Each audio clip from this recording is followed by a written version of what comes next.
Good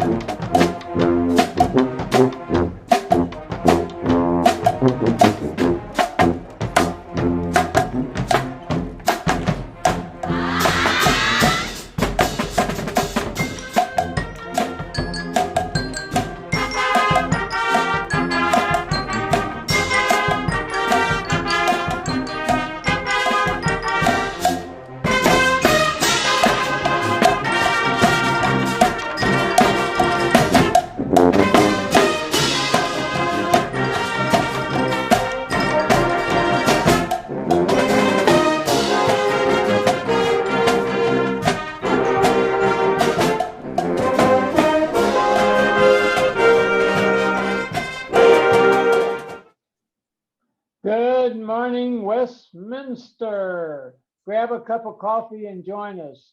We love having you. We love being with you. And good morning, Carol, and good morning, Boyd. Good morning, Boyd. Hello, Carol. Hello, Ken. And our special guest this morning is Jill Losey. And hello, Jill. How are you? Hi, Jill. How are you? Good morning It's to good all to of have you. Hi, Jill. How are you? Good And morning, you've been here a boy. while at Westminster, haven't you? Excuse me for a minute. There's somebody at the door. Y'all go ahead. Okay. Oh, okay. Jill, you've been here at Westminster for some time, haven't you? I really have, almost going on 9 years. Wow. Yeah. 9 years. You're an old timer. So you know everybody's secrets and everything, don't you? I know a few. Well, and I Uh-oh. know you've had a lot of leadership roles here in different capacities. Excuse So me. I'm glad- Excuse me. Uh-oh. Uh-oh. Well, who's this? Well, who's this? Can we help you? Yeah, excuse me. Hey, well, wait a minute. Hey, we're doing a telecast here. We're interviewing our very special guest, Jill Losey.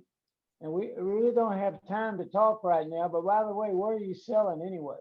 Well, I'm not selling anything.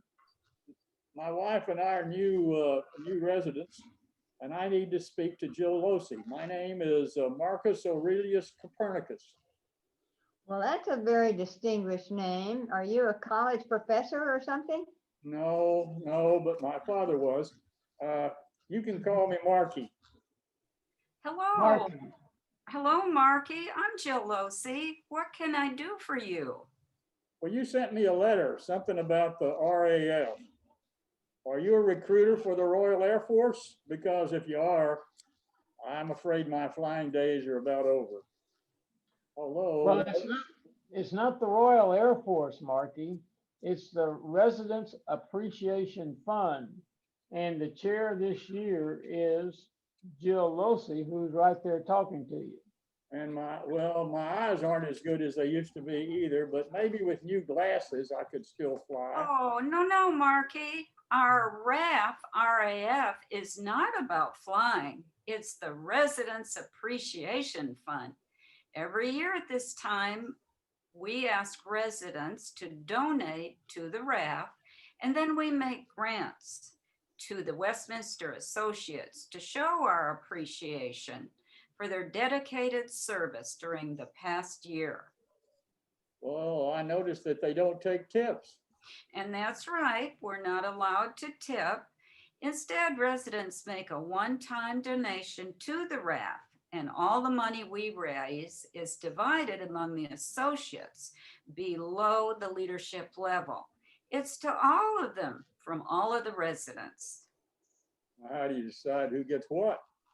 Well, every full-time associate gets the same amount. And what you give, the amount you give is completely confidential. Well, I don't have any idea what to give. Well, we suggest $500 per person, not per apartment. So if you've been here less than that, you might give a certain percentage of what you think is appropriate. And that's less than $1.50 a day, Jill. And they really deserve it. They really have stepped forward in this pandemic. And guess what, folks? It is tax deductible. I hate taxes. But our goal is 200,000. Now we're gradually going up that thermometer that we have at our entrances, but we've got a way to go. Well, I'll make a note. I make all my donations on the last day of the calendar year. Oh, Marky, we want your donation before then, because you see, we make these grants in December. Early That's so they can December. have the money in there for the holiday season, isn't that right? Exactly. The campaign itself will end on November 30th. Well, who do I make it? Here's my checkbook. Who do I make it out to? To the raft, RAF, and then you can send it to me. Okay, here it is. Okay. Oh, oops. Let me see here. I do believe you mentioned that you had a wife, and I so don't, and she was just in her, she was just in here. what we like to make sure is that it's $500 per person, not per apartment. Oh, I see. All right, let me make out a new check. Here you go. Great. Sure appreciate. Okay, Thank you. now, I have it. I gotta go now. Can somebody tell me how to get to the little store? I want to buy a writer's journal. Okay, but don't tell him, but the journal isn't in yet, but it should be in shortly. So Jill, now we can continue to talk about you. Well, I know, Jill, when we talked, you mentioned moving around a whole lot at the beginning of your married or with your single life. So where all did that take you? Well, I actually moved 13 times in 20 years. Whoa. Whoa, I know. But you know, there's nice people everywhere, and you never have to change the shelf paper. You just get and away you go. It all started out because I had a wonderful geography teacher in 3rd or 4th grade. She talked about the South, and anything north of Michigan, where I lived, seemed like the South to me. And so she talked about a plantation. Aha, that was going to be my life. So I thought how wonderful that would be. I could stand on the veranda. I could have horses and open space. And then I saw the movie Gone with the Wind. And those ladies wore those beautiful dresses, had gloves. They didn't have to do chores. And I did chores at home. And I thought, boy, I'm headed south. So by and by, I met a man who was from Austin, Texas. So this was heaven. And I came, I actually started teaching at that time. I have a degree in elementary education and am certified in 5 different states. So I ended up at Hyde Park, where I taught 1st grade. And we moved into a house next to a minister named Dr. Gerald Mann. Many of your residents. Yeah. Yes. And he had the sweetest son who was about 5 or 6 years old. And his name was JJ. And JJ would come over when I was outside and I would be sweeping or working in the yard. And he would tell me the family secrets. And I've kept them in my heart in all these years. And shortly before Gerald passed away, I went to visit him and I looked at Gerald and I said, Gerald, I still know all those secrets and I'm not telling anybody. And his eyes just glistened and twinkled. But he asked me to consider coming to Riverbend and working on staff as director of children's ministries, which I accepted. I was doing that part-time, still teaching full-time at Hyde Park. So when I was at Riverbend, there was somebody I ran into by the name of Ken Cook. Uh-oh. Ken. I don't know if you remember this story, but you made a profound difference with my children and actually the staff at Hyde Park. You said to me, would you like to bring your children to green pastures? And they wanted to see the peacocks, and we would have a little party. Well, this was so exciting. I talked to the children about having their best Sunday dress on, look the best they could. We had a nice talk about proper manners. And I think every mother sign up to come along with us. So we came, and you were just so gracious. The children went into the kitchen. They got to see the cookies being made. We had lemonade and cookies and saw the peacocks. And when I went back to Hyde Park, of course, all the teachers were just green with envy that we had this wonderful outing. But not long ago, I ran into one of the parents, and the parents, they had their son with them, who is, of course, now a daddy himself. And what they brought up, and they remembered, was the trip to the green pastures, which meant, Goodness. isn't that cool? So your graciousness lives on, and I thank you. I had many children, very proud of that. So then Gerald asked me, after the children's director, I started another preschool, Covenant Presbyterian, and I was there 9 years, developed that program, and then got called back to Riverbend again. And as director of administration, where my team did 10,600 events a year. And so it was a lot, but it was a fabulous career time for me.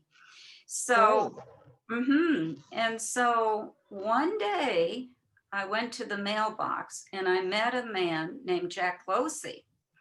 And I was also going to St. Ed's University working on my master's, taking statistics, having a terrible time with that. It'd been a long time since I had learned anything in that realm. And he said, well, I'll be glad to tutor you. So I said, oh, that would just be great. So he tutored me. Now, mind you, we took 2 courses. We got 2 A's. It wasn't me. Wow. It wasn't we. It was we that got the A's. Well, by and by, I got very interested in this man. He was very kind and lots of fun, and asked me to dinner. So I accepted, and we went to Chez Z's, which is a restaurant just really quite close here. And Jack had such a wonderful smile, and he had beautiful teeth. And I thought, I wonder if these really are his teeth. So I got to figure this out. So I thought, all right, this is what I'm going to do. I'm going to drop my napkin on the floor. And then when I drop it, I'll just kind of look up and see if those are his teeth.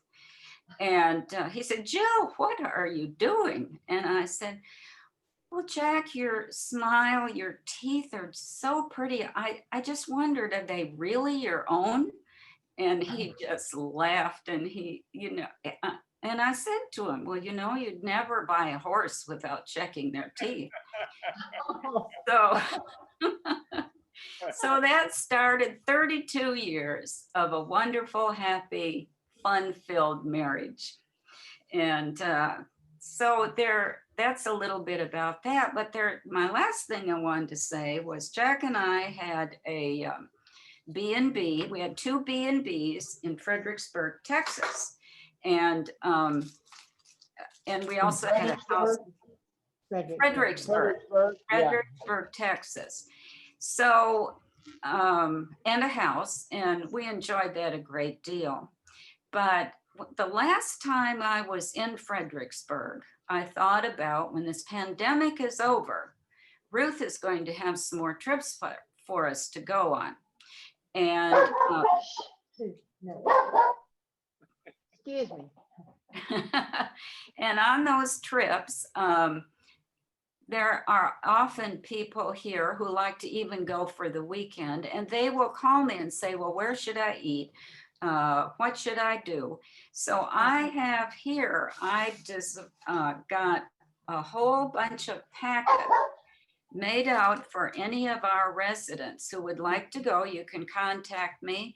It talks about the attractions and the dining you can do, the B&Bs, the wineries, and a map. And so it's all set in a little booklet. They can just contact me and I'll get them started on a little voyage over to Fredericksburg. That's And- such a Right. fabulous town. It's so, Right. it's so Yes. well preserved, you know, and so historic. Ken, you have some history in Fredericksburg, don't you? Yeah, I have a brother that lives there. My great grandmother is buried there. Really? Yeah, they And all, there's Cookville too, yeah, Cookville up by Mason is a little town about 30 miles from Fredericksburg where they all came from Germany in the 1840s and settled in that area along with a lot of other Germans in there.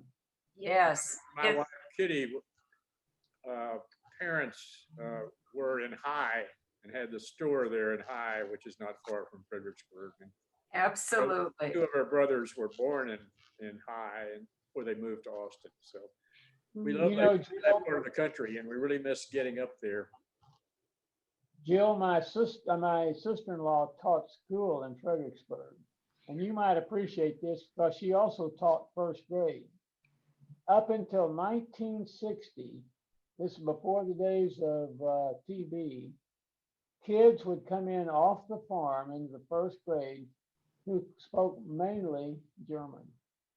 Yeah. Oh, how 1960, that's not so far away, that far back. that, I know, and you're right. And there are very few German spoken people there, but in a few of the stores, the clerks still speak the German, and there are churches that have services. So you're right, it's a charming town. I miss it greatly. We used to go up there as teenagers and we could always drink beer in Fredericksburg as teenagers because kids drank beer. If you're German, you drank beer right Breakfast after you party. finished the Oh, bottle. And we always kind of kidded them about the fact that many residents in Fredericksburg still had a accent, you know, like a German-esque accent, not a strong one, but you could Yeah. tell. Yeah. it's nice. And they have a marvelous hospital, one of the top in the nation for its Yes, size. beautiful. Yes, it's outstanding. You know, my brother Timothy lives there, and we go up every 3 or 4 weeks and eat in the pavilion at the city park there. Yes. So beautiful, and it's covered and it's so well done that we enjoy it so very much. I've Well- always liked Fredericksburg and we go to visit Timothy and then we leave and we come home and I say, I want to come up here and stay a few days and walk down Main Street. You know, it's overrun with tourists, but it's so charming. And we just generally drive there and drive home and I want to explore it some more because it's just charming. Jill, how did you decide on a B&B in Fredericksburg? Well, we have some friends who had a B&B here. In fact, they've had, I think, 12 B&Bs all the way from Vermont and several in Fredericksburg.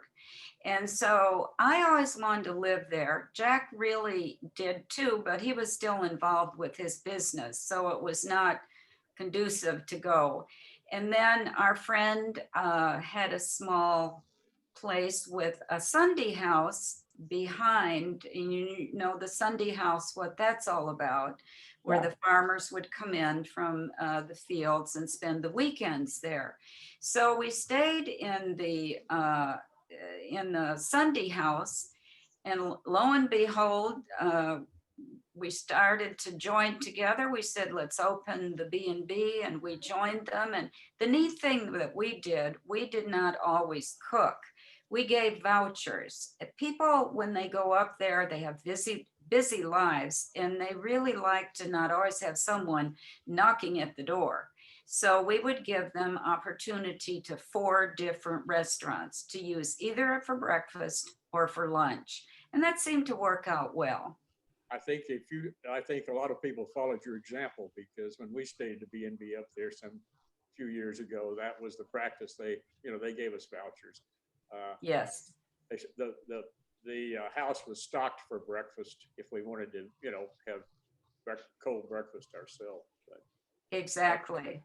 so And I know, did the people who bought your B&B, are they continuing to run it as a B&B, or did they convert it? yes, they are. In fact, when I sold our house the day after Christmas this last year, a couple came and they bought a good portion of our furniture to put in their new B&B. Oh, my goodness. Oh, Yeah, it worked out. can you imagine how many wineries are up in the Fredericksburg area now? I've tried them all.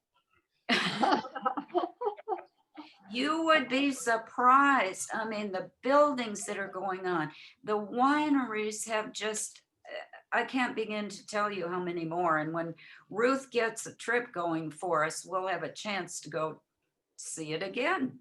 I think Yeah, there's wonderful. 3 in the little town of High by itself. You're Hmm. right. You're Yeah. right.